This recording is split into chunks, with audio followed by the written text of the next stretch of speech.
চুপিসারে বিয়ে সেরে নিয়েছে জনপ্রিয় সঙ্গীত শিল্পী ও অভিনেতা তাহসান খান। বছরের শুরুতে এই সুখবরটি প্রকাশ পেয়ে তাহসানের ভক্ত অনুরাগীদের মধ্যে চমক সৃষ্টি করেছে। গণমাধ্যমকে বিষয়টি নিশ্চিত করেছে তাহসান নিজে। কোনো ধরনের পূর্বাভাস বা গুঞ্জন ছাড়াই হঠাৎ এই সুখবরটি পাওয়ায় অনেকেই বিস্মিত হয়েছে। বাংলাদেশের বরিশালের বেড়ে ওঠা রোজা আহমেদ পড়াশোনা করছে যুক্তরাষ্ট্রে। তাহসান জানিয়েছে তার স্ত্রী রোজা আহমেদ পড়াশোনা করছেন নিউ ইয়র্ক ইউনিভার্সিটি থেকে কসমেটোলজির ওপর। পড়াশোনা শেষ করে কসমেটোলজির লাইসেন্স গ্রহণ করেন এবং পরবর্তীতে নিউ ইয়র্ক কুইন্সে রোজার ব্রাইডাল মেকওভার প্রতিষ্ঠান করেন। রোজা আহমেদ 1 দশকেরও বেশি সময় ধরে বাংলাদেশ এবং মার্কিন যুক্তরাষ্ট্র উভয় দেশেই ব্রাইডাল মেকআপ আর্টিস্ট হিসেবে খ্যাতি অর্জন করেছেন।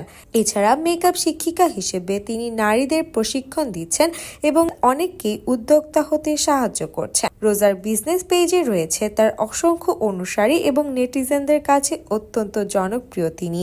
তার ফেসবুক পেজ রোজা ব্রাইডাল মেকওভার পেজে অনুসারীর সংখ্যা 9 লাখেরও ওপর।